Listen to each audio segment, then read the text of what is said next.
Hello everyone, welcome back to my channel. आज हम इस टॉपिक के ऊपर डिस्कशन करने वाले हैं। वो कुछ ऐसे क्वेश्चंस हैं, कुछ ऐसे फ्रीक्वेंटली आस्क्ड क्वेश्चंस हैं जो कि हमारे फाइनेंशियल मार्केट से रिलेटेड है, स्टॉक एक्सचेंज से रिलेटेड है, depository, share market, primary market, secondary market. कुछ ऐसे टर्म्स हैं जो बड़े ही फ्रीक्वेंटली हम यूज़ करते हैं, बट उनका मतलब उतने अच्छे से हमें पता नहीं है। तो ऐसे कुछ फ्रीक्वेंटली आस्क्ड क्वेश्चंस का आज मतलब जानते हैं। सबसे पहले क्वेश्चन पर हम आ जाते हैं, जिसको आप देख सकते हैं अपनी स्क्रीन पे। What is meant by a stock exchange? सबसे बड़ा सवाल, क्योंकि हम जिस टॉपिक को उठा रहे हैं वो टॉपिक ही हमारा फाइनेंशियल मार्केट, तो उसके कुछ टर्म्स को हम समझेंगे। तो उसमें stock exchange is the very very basic term, जिसका मतलब हम सबको पता होना चाहिए। तो आ जाते हैं हम स्टॉक एक्सचेंज के ऊपर। The securities contract regulation act 1956 defines stock exchange as any body of individuals, whether incorporated or not, constituted for the purpose of assisting, regulating, or controlling the business of buying, selling, dealing in securities. This is the main keyword.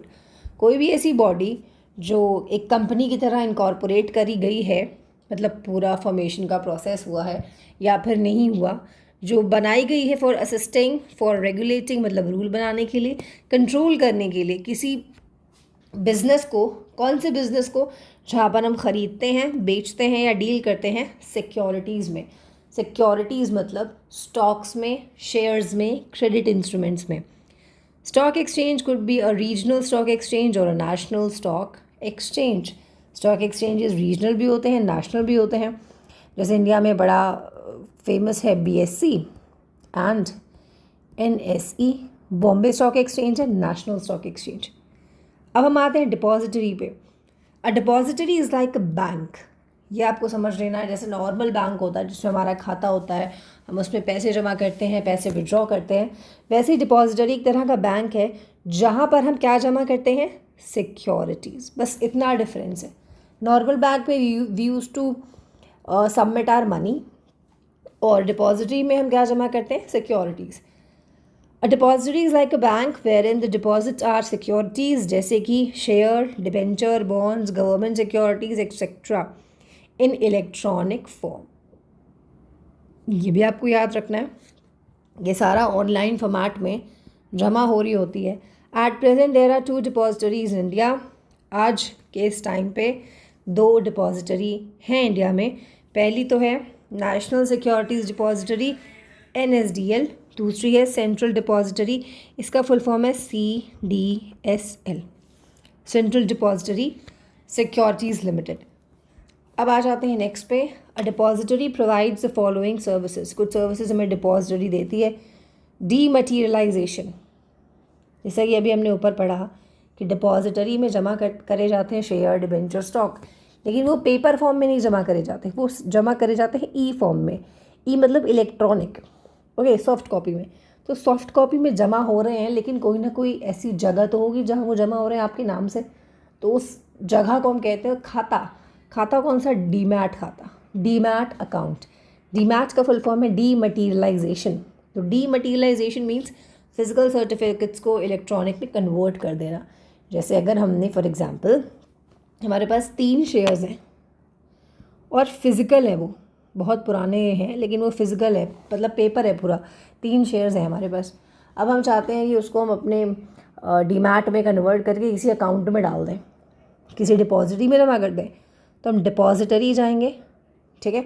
उस depository जाने के बाद for example हम इस physical को जमा करेंगे, और उस फिज़िकल को जमा कराने के बाद वो हमें इलेक्ट्रॉनिक में दिखेगा। एक अकाउंट खुलेगा जिसको हम कहेंगे डीमैट अकाउंट, और वो हमें फिर वहाँ पर दिखेगा। अब एक और इसमें इम्पॉर्टेंट बात, ज़रूरी नहीं है हम डायरेक्टली CDSL और NSDL जाएँ। ये भी होता है कि जो हमारी 2 डिपॉजिटरीज़ हैं वो अपना ये काम किसी और को सौंप देती हैं, और फिर वो लोग उस काम को करते हैं। अभी हम इसे आगे पढ़ेंगे। रीमटीरियलाइजेशन, डीमटीरियलाइजेशन का एकदम उल्टा है। इसका मतलब है फिजिकल सर्टिफिकेट्स को इलेक्ट्रॉनिक से कन्वर्ट करवा लेना। अगर हमारे पास फिजिकल सर्टिफिकेट्स हैं और उसे हम इलेक्ट्रॉनिक पे कन्वर्ट करवा रहे हैं तो वो डीमैट है, डीमटीरियलाइजेशन है। अगर हम अपने ऑनलाइन सर्टिफिकेट्स को फिजिकल में कन्वर्ट करवा रहे हैं तो वो रीमटीरियलाइजेशन है। तो दोनों ही सर्विसेज दे दी एक depository. Third one, transfer of security और चेंज ऑफ बेनिफिशियल ओनरशिप। यहाँ से वहाँ भेजना, ओके, किसी को और को बेच देना, ये काम भी करती है। Settlement of trades done on exchange connected to the depository, जो हम बैठ कर आराम से ट्रेडिंग करते हैं, शेयर खरीदा शेयर बेचा, तो कैसे हो रही होती है, बेचते हैं तो हमारे पास से जा रही होती है, खरीदते हैं तो हमारे पास आ रही होती है, तो सारा काम डिपॉजिटरी में ही होता है। अब डिपॉजिटरी होती क्या है? A depository participant is an agent of the depository through which the interfaces with the investor and provides in depository services. जैसे हमने अभी आपको बताया कि ज़रूरी नहीं है कि हम नेशनल डिपॉजिटरी NSDL और CDSL, ज़रूरी नहीं है कि हम इन दोनों के थ्रू ही जाकर अपना काम करवाएं। ऐसा भी होता है कि ये किसी भी को मिडलमैन की तरह से रख लेते हैं, जो आदमी कहलाता है डिपॉजिटरी पार्टिसिपेंट, और वो इनके बिहाफ पे हमारा काम करेगा। A depository participant is an agent of the depository through which it interfaces the investor and provides the depository services. Public financial institutions, scheduled commercial banks, foreign banks operating in India with the approval of RBI, State Financial Corporation, custodians, stockbroker, clearing corporation, clearing houses, NBFCs and registrar to an issue or share transfer agent complying with the requirement prescribed by SEBI can be registered as DP. समझ गए आप? नहीं समझ में आओगे क्योंकि मैंने read किया केवल। बड़ा सिंपल सा कॉन्सेप्ट है, बड़ा लेकिन कॉम्प्लिकेटेड भाषा में लिखा है। जैसे अभी हमने 2 डिपॉजिटरीज़ के बारे में ऊपर पढ़ा था, यहाँ पे हमने पढ़ा था ना इन दोनों के बारे में, NSDL एंड CDSL। तो इंडिया में 2 हैं, NSDL और CDSL। अब 2 डिपॉजिटरीज़ हैं। अब ये खुद काम नहीं करते, ये क्या करते हैं, इन्होंने बहुत सारे लोगों को ऐसे ऐसे ऐसे ऐसे ऐसे ऐसे करके अपनी पावर्स दे दिए कि भाई तुम डिपॉजिटरी सर्विस हमारे बिहाफ पे दो। तो बड़े सारे ढेर सारे SBI वाले और ICICI वाले ढेर सारे आ गए और वो ऐसे ऐसे ऐसे ऐसे बैठे हुए हैं और हम यहाँ पर हैं, ये हम हैं। अब अगर हम डिपॉजिटरी मतलब डीमैट अकाउंट अगर हमें खुलवाना है तो हमें इस डिपॉजिटरी नहीं जाना। फॉर एग्जांपल ये NSDL है, ये CDSL है, तो ये बहुत बड़े बड़े 2 डिपॉजिटरी हैं, हमें लेकिन इनके पास नहीं जाना, इनके एजेंट्स के पास जाना है। जैसे कि ये इनका एजेंट है SBI, तो हमें डिपॉजिटरी खुलवाना है तो इनके पास जाएंगे, फिर ये हमारा अकाउंट खोल देगा या हमारा काम कर देगा। तो ये आदमी कहलाएगा डिपॉजिटरी पार्टिसिपेंट। हम कौन है? हम इन्वेस्टर हैं, हम चाहेंगे तो इन्वेस्ट करेंगे, हम चाहेंगे तो शेयर को बेचेंगे। तो इतने सारे लोगों को सारा अधिकार मिला हुआ है यहाँ पर बनने का डिपॉजिटरी पार्टिसिपेंट, या फिर हम इन्हें कहेंगे DP। सेबी से अप्रूवल होना इज़ वेरी वेरी इम्पॉर्टेंट। अब यहाँ पे बोल रहा है कि इंडिया में टोटल 288 डिपॉजिटरी हैं NSDL के, जो कि रजिस्टर हैं सेबी में, और 563 DPs हैं CSDL की, जो कि रजिस्टर हैं सेबी में। उनकी कुछ एग्जांपल्स हैं, जैसे कि आप यहाँ देख सकते हैं, state bank of India, HDFC bank limited, ये सारे कौन है? ये सारे एग्जाम्पल है डिपॉजिटरी पार्टिसिपेंट का। आई होप आपको समझ में आ गया होगा। ये NSDL है, ये CDSL है, ये 2 मेजर हैं इंडिया में। ये खुद काम नहीं करते, इन्होंने किनको रख रखा है? इन लोगों को। इन्होंने परमिशन दे दी है कि तुम हमारी पावर्स लो और तुम एक काम करो, लोगों का डिपॉजिटरी मतलब लोग तुम्हारे यहाँ शेयर वगैरह खरीद कर काम कर सकें, डीमैट अकाउंट उनका खुलवा दो। तो हम कौन हैं? हम हैं इन्वेस्टर। ये कौन है? ये है डिपॉजिटरी। और ये हम दोनों के बीच में ये जो मीडिएटर्स दिख रहे हैं आपको, ये जिनके नाम लिखे हैं, ये सारे मीडिएटर्स हैं डिपॉजिटरी पार्टिसिपेंट। आई होप अब आपको समझ में आ गया। ये सब हो गए इसके एग्जाम्पल। अब हम डीमटेरियलाइजेशन पे आ जाते हैं। बहुत ही सिंपल है, बुक पढ़ चुके हैं। Dematerialisation is the process by which physical certificates of an investor are converted to an equivalent number of securities in electronic form and credited to the investor's account with his depository participant. Okay? किसी भी physical certificate को online convert करवा कर उसकी soft copy बनवा लेना और फिर उसको अपने अकाउंट में क्रेडिट कर देना। क्रेडिट कौन से अकाउंट में होगा? डीमैट अकाउंट में होगा। डीमैट अकाउंट कहाँ खुलता है? वो खुलता है डिपॉजिटरी के अंदर। Okay, then comes what is the function of securities market. Securities market का काम क्या है? ये एक ऐसी जगह है जहाँ पर बायर और सेलर आते हैं। किस चीज़ के? सिक्योरिटी के, या फिर स्टॉक के, या फिर शेयर के। ये आते हैं, छोटे छोटे ट्रांजैक्शन करते हैं, जैसे कि ख़रीदना, जैसे कि बेचना शेयर को, बॉन्ड को, डिबेंचर को। Further it performs an important role of enabling corporates entrepreneurs to raise resources for their companies and business ventures through public issue. अब जो ख़रीदने आया है वो पैसा लगा रहा है, जो बेचने आया है वो पैसा अरेंज कर रहा है। ओके, तो यहाँ हर तरह का आदमी आता है, जिसे पैसा चाहिए होता है, जिसे पैसा लगाना होता है, वो यहाँ पर आता है। Transfer of resources from those who are having idle resource to others who are having need for them. अगर कोई आदमी आ रहा है जो बोल रहा है कि मैं पैसे लगाऊंगा, तो उसका मतलब उसके पास अच्छा खासा पैसा होगा तभी आदमी लगाता है। पहले अपनी बेसिक नेसेसिटीज़ को फुलफ़िल करता है, फिर अपने कंफर्ट्स को फुलफ़िल करता है, फिर लग्जरीज़ को फुलफ़िल करता है। उसके बाद भी अगर पैसे बच रहे हैं तो इन्वेस्टमेंट करता है। तो अगर ये आदमी हमारे पास आता है और बोलता है हम इन्वेस्ट करना चाहते हैं, तो उसका मतलब ये है कि उसके पास एक्स्ट्रा पैसे हैं और वो हुआ इन्वेस्टर। और अगर हमें ज़रूरत है, हम पैसा मांग रहे हैं, तो हम कौन हुए? हम हो गए company. Stated formally, securities market provide channels for reallocation of savings to investment and entrepreneurship. तो हमको सिक्योरिटी मार्केट एक प्लेटफॉर्म देता है जहाँ पर दो लोग आते हैं जिनके पास अमाउंट है और जिनको अमाउंट चाहिए। Savings are linked to investment by variety of intermediaries. अच्छा, इस आदमी ने सेव किए हुए पैसे थे, इसने हमें दे दिए और हमारे पास पैसे आ गए इन एनी फॉर्म, किसी भी फॉर्म में पैसे आए, लेकिन हमारे पास वो काम हमारा हो जाएगा। फिर बोलते हैं what is the role of primary market. अब financial market is of two types, primary market and secondary market. Primary market क्या होती है? जिसमें हम मतलब in the sense companies. The primary market provides a channel for sale of new securities. This is the key word. अगर कोई company सबसे पहली बार शेयर को इशू कर रही है तो वो कहाँ इशू करेगी? प्राइमरी मार्केट में। Primary market provides opportunity to issuers of securities, government as well as corporates, to raise resources to meet their requirement of investment and or discharge some obligation. जैसे अगर हम बोलेंगे हम अपनी कंपनी के share बेचना चाहते हैं, तो हम सबसे पहले उस कंपनी के शेयर का रेट लगाएंगे। हमने बोला कि हमारे यहाँ के शेयर 10 रुपये में बिकेंगे, तो हम जब इस शेयर को रिलीज़ करेंगे तो सबसे पहले जहाँ पर ये रिलीज़ होगा उस मार्केट को कहते हैं प्राइमरी मार्केट। जब हमने एक बार रिलीज़ कर दिया, किसी ने हमारा शेयर ख़रीदा और हमें पैसे दे दिए, तो ख़रीदा हुआ शेयर हमने बेचा, क्योंकि हम दुकानदार थे फॉर एग्ज़ाम्पल शेयर के, हमने शेयर बेचा, उस शेयर ख़रीदा। अब वो शेयर किसी और आदमी को बेच दे तो हो तो गया वो second hand share. Okay, first hand तो रहा नहीं। जैसे ही वो सेकेंड हैंड बनता है वो सिक्योरिटी मार्केट के सेकेंडरी मार्केट में पहुंच जाता है। अभी हम सेकेंडरी मार्केट के बारे में पढ़ेंगे। बस आप इतना समझ लीजिए कि प्राइमरी मार्केट वो वाली मार्केट होती है जहाँ पर नई सिक्योरिटीज़ इशू करी जाती हैं जो सेकेंड हैंड नहीं होती। They may issue the securities at face value or at a discount premium, and these securities may take variety of forms such as equity या फिर debt. They may issue in securities in domestic market और international market. जैसे for example एक date या कोई भी share issue करा गया, इसके फेस पर क्या लिखा? ₹10 का ये इशू इसके फेस पे लिखा हुआ है, इसकी फेस वैल्यू है। अगर ये 8 रुपये में बिकता है तो आपको 2 रुपये के डिस्काउंट में बिका। जब आप इसे दिखाकर पैसा वापस लेने आएंगे तो ये आपको 10 रुपये दे दिए जाएंगे। तो एक्स्ट्रा जो 2 रुपये आपको मिले वो आपके जो है, हम समझ लेंगे कि आपको आपका रेट ऑफ इंटरेस्ट मिला। तो शेयर्स ऐसे ही बिकते हैं, या तो सेम फेस वैल्यू पे बिकेंगे या कम बिकेंगे या ज़्यादा बिकेंगे। Why do companies need to issue share? क्यों भाई कंपनी को क्यों चाहिए, क्यों शेयर इशू करती है? Most companies are usually started privately by the promoters.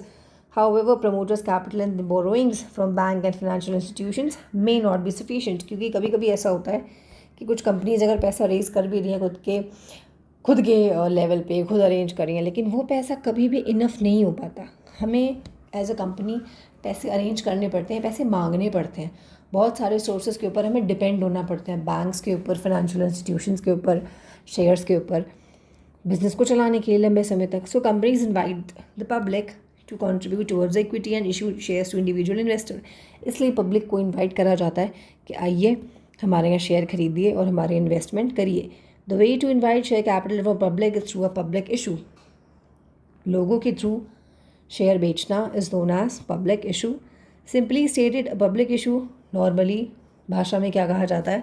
Public issue एक ऐसा ऑफ़र है जो कि हम जनरल पब्लिक को देते हैं। क्यों दे रहे हैं? सब्सक्राइब करो हमारे पास के शेयर को। जब तुम सब्सक्राइब करोगे तो हमें पैसा मिलेगा। वंस दिस इज़ डन, एक बार ये काम हो जाता है, तो कंपनी अलॉट्स शेयर्स, कंपनी पर शेयर दे देती है। एप्लीकेशन जितनी भी आई होती हैं, किसके अकॉर्डिंग चलती है कंपनी? जब भी शेयर मार्केट के में पैसा रेस करिए तो सेबी के according, because SEBI is the regulatory and controlling body of the financial market. अब एक और बड़ा कॉमन सा टर्म है what is an initial public offer, या फिर इसको हम बोलेंगे आईपीओ। तो आईपीओ क्या होता है? एन इनिशियल पब्लिक ऑफर या फिर IPO is the selling of securities to the public in the primary market. It is when unlisted company makes either a fresh issue of security or an offer for sale of its existing security or both for the first time to the public. जब भी कभी कोई नई company जो अभी तक share market के through पैसा रेज नहीं कर पाई है, जो फर्स्ट टाइम इशू कर रही है शेयर, वो कंपनी क्या कहलाती है? वो क्या बोलेगी? It is initial public offer. Initial मतलब फर्स्ट टाइम, पब्लिक मतलब जनता के लिए, ऑफर मतलब हम शेयर निकाल रहे हैं. फिर इसमें लिखा है this paves way for listing and trading of issuer security. इससे क्या होता है? ट्रेडिंग होती है उसकी सिक्योरिटीज़ की. The sale of securities can either be through a book building और थ्रू नॉर्मल पब्लिक इशू. अब कैसे बिक सकती हैं इसके शेयर? डिपेंड करता है इसने कौन सा मेथड ऑप्ट करा है. कुछ लोग अपने इंस्टीट्यूशनल इन्वेस्टर्स को दे देते हैं, कुछ खुद पब्लिक को डायरेक्टली इशू करते हैं, कुछ कोई काम करते हैं, कुछ कोई काम करते हैं. तो इनका तरीका डिफ़र कर सकता है, लेकिन होता नॉर्मल पब्लिक के लिए ही है.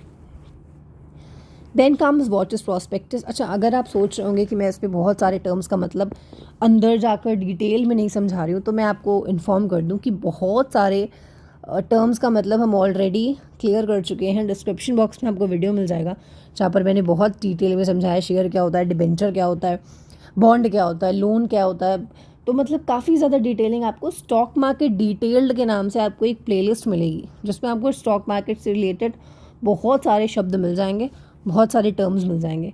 तो इसलिए हम यहाँ पर उतनी डिटेलिंग नहीं कर सकते because we don't have that much time, क्योंकि हम इसमें बहुत सारे क्वेश्चंस को डिस्कस कर रहे हैं. तो अगर आपको इन सब शब्दों का मतलब और डिटेल में चाहिए कि प्रॉस्पेक्टस क्या होता है या मेमोरेंडम ऑफ एसोसिएशन क्या होता है, तो आप एक बार उस प्लेलिस्ट को जाकर विजिट कर सकते हैं फॉर योर बेटर अंडरस्टैंडिंग. अब हम शुरू करते हैं प्रॉस्पेक्टस पे. What is prospectus? A large number of new companies float public issue. बड़ी सारी नई कंपनी पब्लिक इशू निकालती हैं. While a large number of these companies are genuine. कुछ तो जेन्युइन होती हैं, लेकिन कुछ चाहती हैं एक्सप्लॉइट करना. किसको? इन्वेस्टर को. इसीलिए बड़ा ज़रूरी है इन्वेस्टर के लिए, बड़ा ज़रूरी है उस आदमी के लिए जो पैसा लगा कर शेयर ख़रीद रहा है. क्या ज़रूरी है उसके लिए? ये जान पाना कि भाई जिस कंपनी में हम पैसा लगा रहे हैं वो कंपनी पैसा लगाने के लायक है भी कि नहीं. अच्छा, ठीक है, समझ गए. A part of the guidelines issued by SEBI is the disclosure of 23 information to the public. This disclosure includes information like reason for raising, the way money is proposed to be spent, the return expected.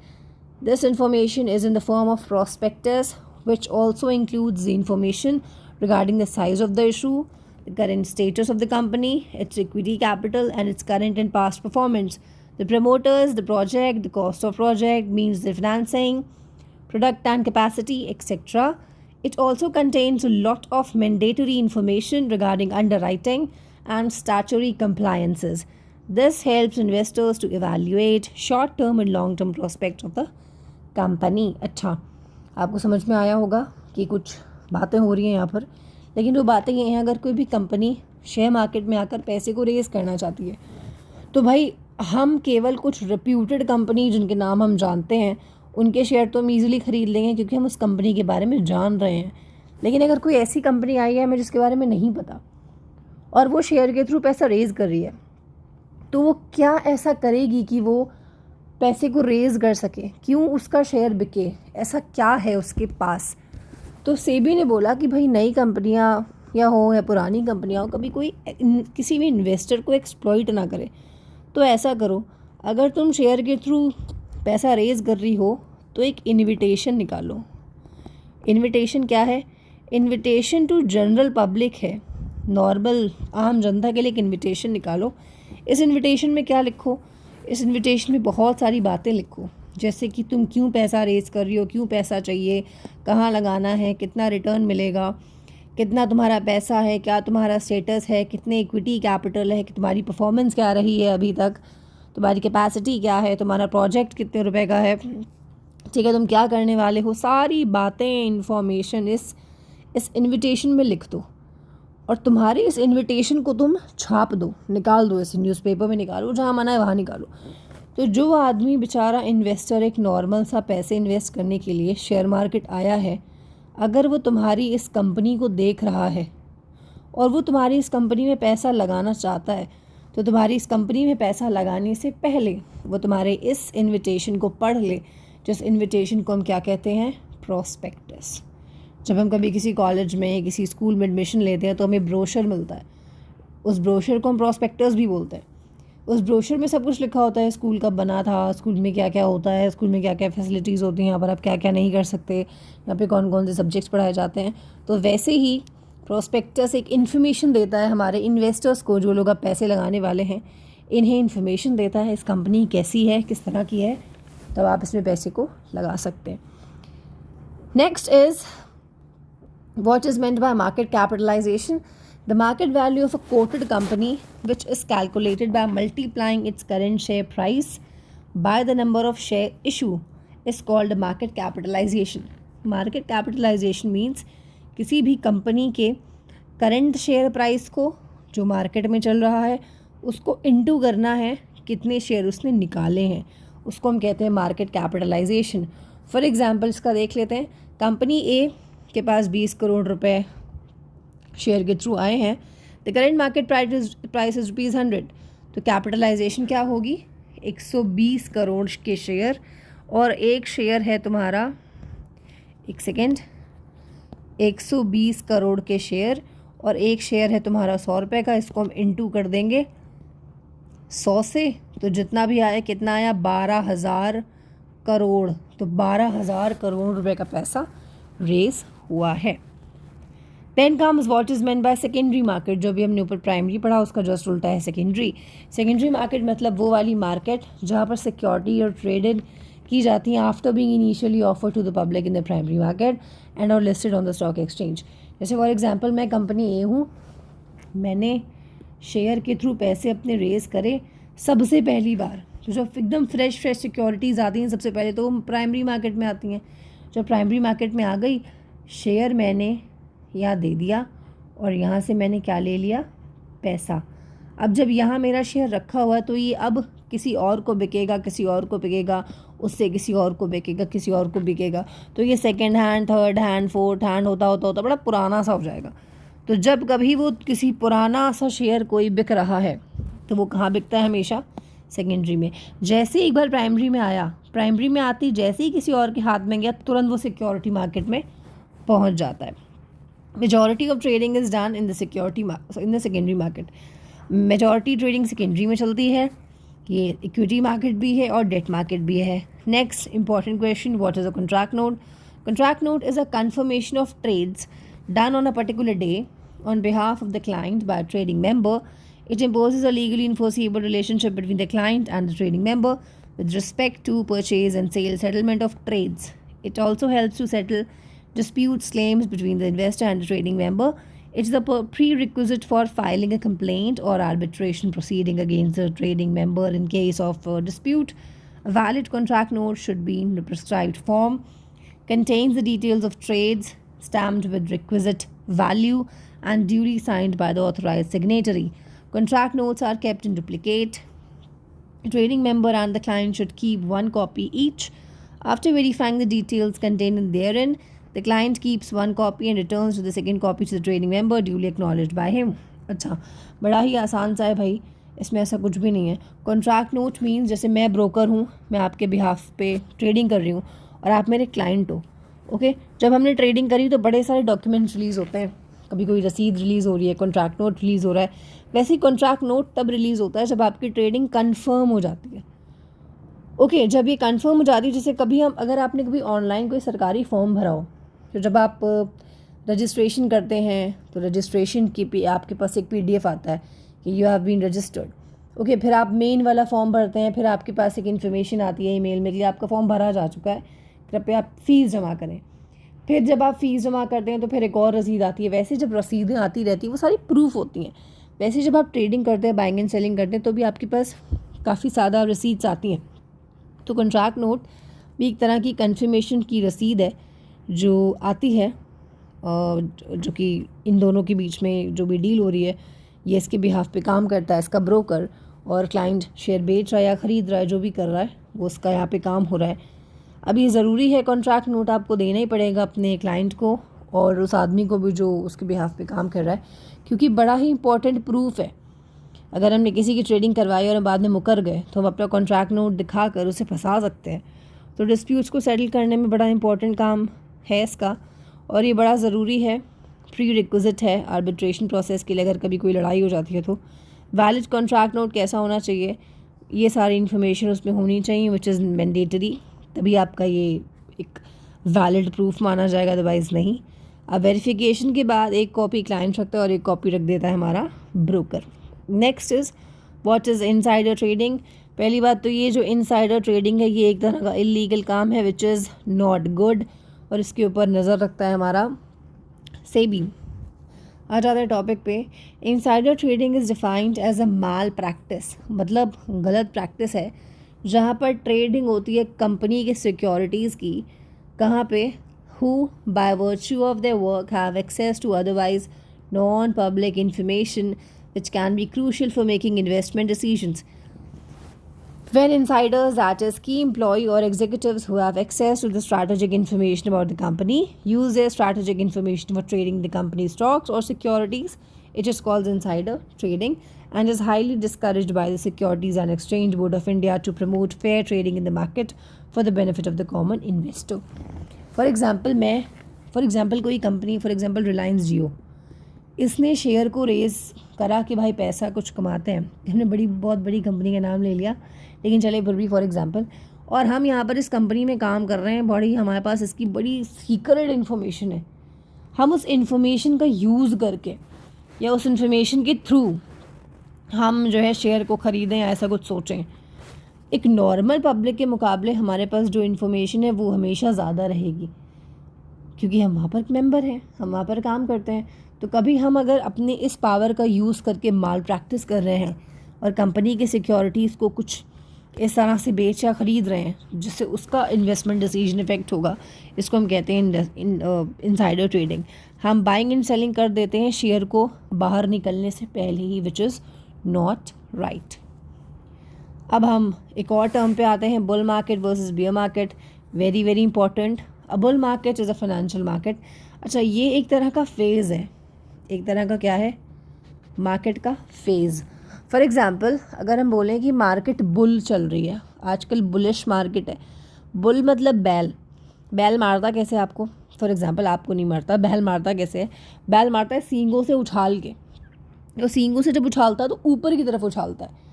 तो bull market means जब share price ऊपर की तरफ जा रहे हैं, जब ऊपर की तरफ जा रहे हैं तो मतलब सब कुछ बहुत बढ़िया हो रहा है। ओके, भालू कैसे मारता है, भालू पंजे मार के नोचता है, तो पंजे नीचे की तरफ जाते हैं, जब किसी को मारेंगे पंजा तो वो नीचे की तरफ जाएगा। तो बेयर मार्केट या बेयरिश मार्केट मीन्स जब शेयर प्राइसेस क्या हो रहे हैं, नीचे की तरफ जा रहे हैं, और ये बड़ी ही गड़बड़ सिचुएशन है, बड़ी ही नुकसान वाली सिचुएशन होती है। अब आपको समझ में आ गया होगा। पैराग्राफ में आते हैं। बुल मार्केट एक ऐसी मार्केट है, ऐसी मार्केट मतलब एक ऐसा दौर है, एक ऐसा वक्त है जब सिक्योरिटीज़ जिनके प्राइसेस बढ़ रहे हैं और लग रहा है कि वो आगे बढ़ेंगे। Bull markets are characterised by optimism, मतलब ये बहुत बढ़िया चीज़ है, बहुत बेहतरीन चीज़ है हर देश में। बुल, अगर आपका बुल फेज चल रहा है तो फिर वहीं बियर इसका जस्ट उल्टा है, यहाँ पर सिक्योरिटी के प्राइस गिरते हैं। पेसिमिज्म मतलब नेगेटिविज्म है, सॉरी नॉट नेगेटिविज्म, बड़ी नेगेटिविटी है, नेगेटिव सेंटिमेंट्स हो रहे हैं, बड़ा मतलब मुश्किल है।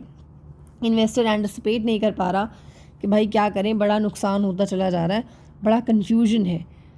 फिर लिखा है beer market should not be confuse with a correction which is a short term trend that has a duration of less than 2 months. Correction एक नाम का शब्द है जिसको हम कहते हैं बियर की तरह मान लेते हैं। अगर सब कुछ अच्छा नहीं चल रहा तो उसको भी हम कहते हैं करेक्शन। पहले बात आपको जानना है कि ये हमेशा शॉर्ट टर्म रहता है, बड़े छोटे दौर के लिए रहेगा और इसका ड्यूरेशन लेस देन 2 मंथ्स है। लेकिन अगर बियर फेज चल रहा है या फिर बुल फेज चल रहा है, अगर ये लंबे समय तक चलते हैं तो 6-6 8-8 महीने कभी कभी बियर और बुल चल जाता है। बियर चल रहा होगा तो सब कुछ गिरा हुआ होगा, सारे रेट्स और सब बड़े उदास होंगे। अगर बियर फेज चल रहा है तो सब कुछ बहुत बढ़िया चल रहा होगा। Okay, I think this is the last topic. I hope आपको यहाँ तक सब कुछ जो भी हमने बेसिक क्वेश्चंस पढ़े समझ में आ गया होगा। अगर आपको किसी भी टॉपिक पे कोई भी प्रॉब्लम है तो आप सबसे पहले तो प्लेलिस्ट पर विज़िट करिए, जो आप डिस्क्रिप्शन बॉक्स में आपको मिल जाएगी। वहाँ पर आपके आधे डाउट्स क्लियर हो जाएंगे। अगर फिर भी कोई डाउट आपको बचता है तो प्लीज़ आप कमेंट बॉक्स का यूज़ करें, उसमें वैल्यूएबल अपने कमेंट्स दें, हमें सजेशंस दें। और thank you all very very much for watching our video. आप ऐसे ही हमारे साथ बने रहें। धन्यवाद।